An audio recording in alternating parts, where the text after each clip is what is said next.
I'm actually going to do something a little funky. I'm going to ask 3 questions that are a bit different, and then kind of let you weave them in. But they're kind of 3 distinct questions I was thinking about with what you were saying.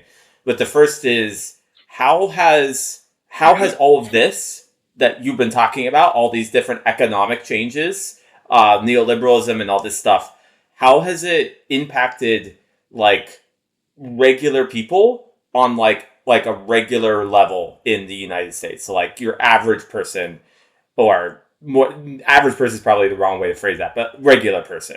And then the other question, you were talking about like the Democratic Party became a party of basically promoting the establishment that no one liked. But then the Republican Party kind of became we're going to promote this type of way of answering it. And you were giving kind of a high level overview of that.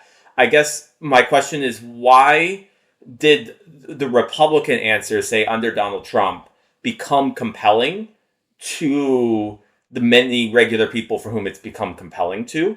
Why does that seem like a compelling answer for some? And then the third question is a bit different. It was just something I was thinking about with what you were saying. You were saying that the problems people ignore that everyone ignores in society becomes a crisis in 30 years. And I was going to ask you, what do you think are the problems we're ignoring now that you think might be a crisis in 30 years? Sure. Okay. Crises now. So what was the second one again? I got the first and the last one. Why is Trump's answer to the answer that Trump proposed, or the ways of blaming, the people's problems, why is that, like, why do people believe that? Like, why has that become something that at least significant people on the right have bought into? Yeah, okay.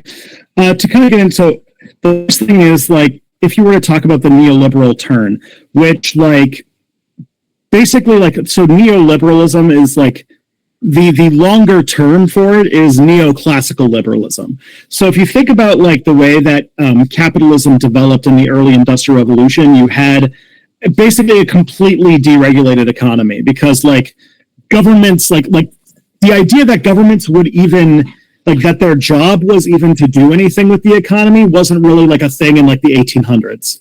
Like, that is a 20th century, like, kind of project. Now, when that changed, because when left to its own devices, it led to a huge economic crash that led the world into crisis for decades. And it led to a working class that was so oppressed and in such dire straits that communist revolutions were propping up all over the world, and even in the United States. If you look at, like, America's like deregulated economy, you can see that, like, the U.S.'s labor history in, like, the 19th century is, like, extremely violent and, like, bloody and stuff. And people don't, that kind of history doesn't really get a lot through. But so a lot of the sort of Keynesian, like, FDR type programs were meant to try and stop that crisis, and government sort of getting in. But the thing is that business owners have never liked it, because it means, like, increased taxes, decreased profit. And if you look at, like, history through, like, a historical materialist thing, like, those who have money are going to try to use their money to make money, and whether that means building a business, but it can also mean lobbying and changing of politics to fit their needs. And they were able to find all the cracks and really change things, including, like, intentionally, like, building consciousness. This sort of happened in, like, the 1970s. The reason being because there was always going to be a little bit of an economic humbling when the U.S. went from producing almost half of all goods on Earth at the end of World War II to the ascension of other markets and other economies happening in the 1970s and the 1980s, 1990s, as, like, more countries start to develop and go through their own revolutions in one way or another. So what that resulted in is, as labor started to lose power, as the economy became more and more deregulated, you can see on like a chart, like from the 1970s onward, an increasing in income inequality, an increasing in productivity that doesn't mix with that doesn't coincide with an increase in wages, because wages have basically stayed flat for decades, with inflation effectively taking it down, and the wealth of like, a smaller group of people getting bigger and bigger. And what that's resulted in is, like, look at the difference between the generations over time. Like, the boomers grew up in that time where like America produced like a vast majority of goods on earth, and their time going through jobs was relatively easy because there were lots of jobs, they were high paying, they had good benefits, and they were able to, they didn't have to struggle as much economically. And then the Gen Xers had a little bit more of that problem as they grew up in the 1980s, and they had more of that deregulation, but not as much, so they still landed on their feet. Millennials then had like the 2008 crash sort of completely mess us up. And like even today, like Zoomers have like basically, they live in like the full like American gladiators, everyone for themselves mentality that is sort of just typifies today's life. So you can like chart through time as the economy becomes more deregulated, even the more it grows and becomes more powerful, the average person isn't reaping that benefit. So like basically you can see since the like 1970s, the US economy growing and growing and growing, but the share of it going to the majority of people shrinking. And so while everything's getting better, everyone's lives are either stagnating or slightly getting worse. And without noticing that it is the fact that the reason why nobody has money is because we have made it possible for a few people to take most of it, they then blame things like, for example, like in Appalachia, if people had believed stronger in government regulations and trying to make the economy work for people, the closing down of coal mines, which would have happened anyway because of environment, but also because coal is just not a profitable power source, they would have like, found a way to have those people lay on their feet. But without that, they instead just kind of let these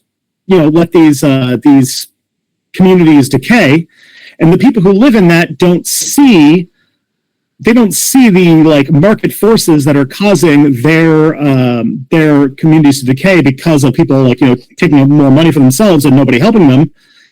They see environment causing job loss, and so their enemy then becomes the environment. You see like media reports of like illegal immigration, and you then like your job becomes more precarious around the same time. And instead of blaming the fact that first of all that the business class is exploiting those illegal immigrants by using the fact that they don't have labor rights to pay them literally criminal wages, to the fact that these like that on a net that these immigrants actually make more jobs than they take.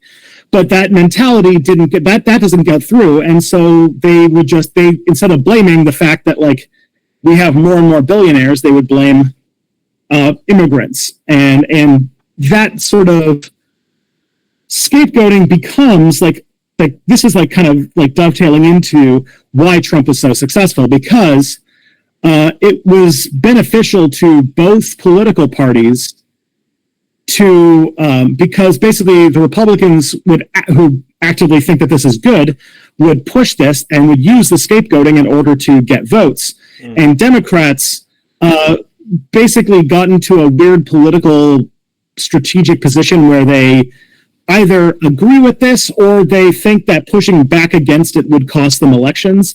So they kind of were either not pushing back against these myths hard enough, or they were actively in support of them. Which means that, like, for example, the reason why Trump can blame immigrants and allow for basically like an ethnic cleansing campaign of the United States that's happening right now is because everybody who had the power to do so spent the last 40 years making everybody afraid of immigrants. And like, yeah, and that's like, and that was even like that's even like a bigger case. Like that took decades. But like, for example, the backlash against transgender people like that one is not even hard to see because that is literally a moral panic that they brought up like 6 years ago. And like you could see like the sort of freak out happen like very quickly because they've been able to just take the situation we live in and throw all of these like outrage things at a certain segment of the American population because they don't because of how America is so married to the idea of the free market and that anybody can make it and be rich. This is a more palatable person to go after than say it's struggling with like the long history of white supremacy and the long history of like economic inequality and like you have to be to really understand how the world works, you have to read 3 books by a person who's been dead since the 19th century and is a total of like over 3,000 pages. It's not exactly a thing that a person who is not literally like overeducated to the point of insanity is going to really be able to articulate. And we've been spending the last few decades also actively talking about how doing anything about this is communism, and that communism is a thing that they have there's an active discouragement of political education in America, so they don't know what communism is. They think communism is when a thing is bad, or socialism, or even just left-wing economics. So basically, America headed towards a crisis, and every single viable path out that didn't end in disaster has had literally over half a century at this point dedicated to shutting down in everybody's minds those as possibilities. And that has caused a lot of I think it's the reason why a Trump can resonate so well, and why and I don't like to compare these people because there's a certain type of liberal that tries to make this comparison in a different way, but it's why a Trump can resonate so strongly in America, but a Sanders can't, or would need to do more work to do so. I actually think it will work because now we finally have a generation that did not grow up with the Cold War, and they seem a lot more amenable to these ideas. And I think that a lot of socialist ideas would be very popular if you just mentioned what they were and just didn't say the word socialist. But either way, and to kind of get into that idea of the crises of today, the big crisis of today is just that the big one is that we're seeing the complete and utter breakdown of the way that the international system works, because it was all built around one country that basically is imploding. And we don't know what the other side of that's going to look like, because it can mean a lot of different things. But I think that's a crisis that everybody knows is happening. The things that we're ignoring that are going to become much bigger crises the further down the line are, despite the fact that it's a crisis now, ignoring climate change and the issue with our carbon output, because we're still actively ignoring that, and that is going to be, we're going to be paying dividends on that neglect in the decades to come. And just the complete I think that one of the problems that will become a crisis, probably not in 30 years, probably in a year, if not this year, especially when the tariffs start to really bite in America, is maybe you'll remember this, but when last year around this time, we were having this discourse where everyone was saying, man, the economy really sucks. Nobody has any money. It's impossible to get a job. Everything is super expensive. And then you would get these finger wagging tisk articles in the New York Times that are well, actually, the stock market's doing great, so I don't know what you're complaining about. And that I feel like Donald Trump almost won on that alone. People were suffering, things were shitty. The COVID-19 devastated so many businesses and so many people's livelihoods, and really just completely disentangled what a normal cost of living is for an average person. And then to have one side be I'm listening to you, I hear you, and all of these people who don't look like you are the problem. And the other side being no, you are wrong, your experience is wrong, everything is fine. And which was the more compelling argument at that one, right?